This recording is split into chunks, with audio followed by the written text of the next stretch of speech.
Pomar.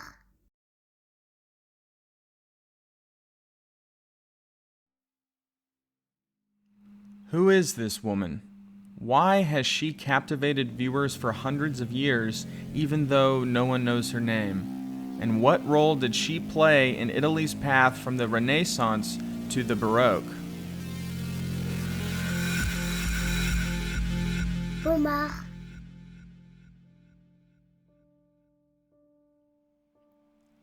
On a beautiful morning in Paris, we travel to the Louvre to see a presentation of a mysterious portrait by a lesser-known Italian artist who arrived in the world after the incredible achievements of the Renaissance. Working in the Mannerist style, he innovated away from his predecessor's realism towards something far more theatrical and just so, a style both elongated in body and compressed in dimensions. But there are moments where this achieves something no less intimate than the work of a Da Vinci. From June 7th, 2023 to January 8th, 2024, the Louvre is hosting work from the Museo di Capodimonte for an exhibition titled Naples in Paris. The painting from that show that we'll be exploring today is a masterpiece of mannerism, Antea by Parmigianino. If you love art and Paris, like and subscribe for more content.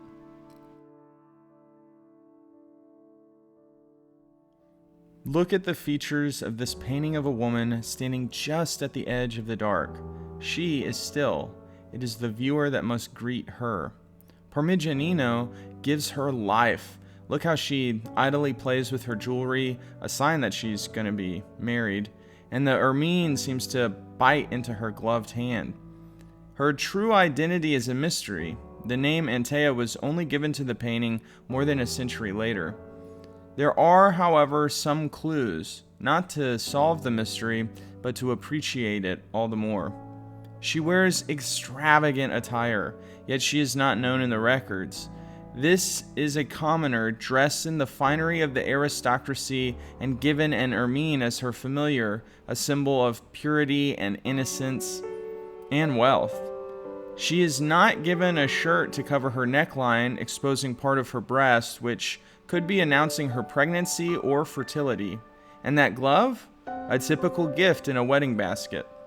The contradiction between her anonymity and her attire, along with the nuptial imagery, led to the theory that we are seeing a poor woman purchased as a rich man's bride, though there are many interpretations.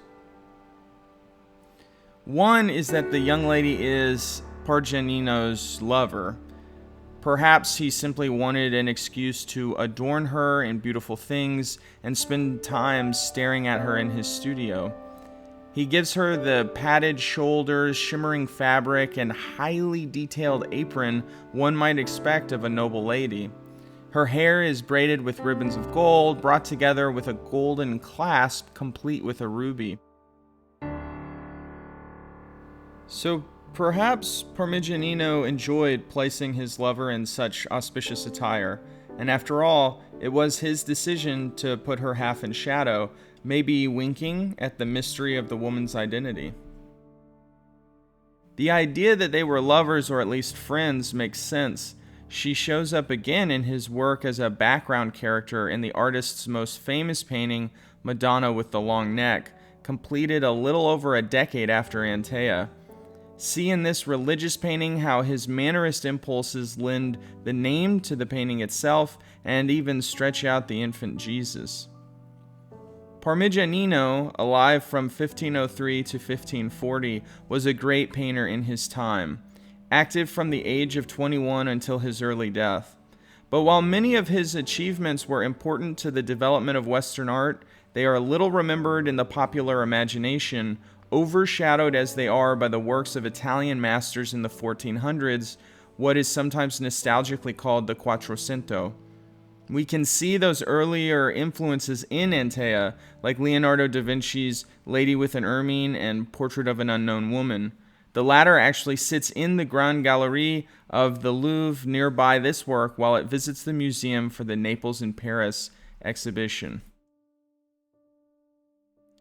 To read more about art history in Paris, visit palmart.guide. To see more videos featuring the stunning art and culture in the City of Lights, remember to like and subscribe. And if there are any paintings in Paris you would like to see receive this treatment, tell us in the comments below.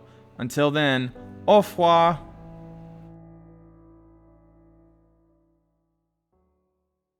Pomar.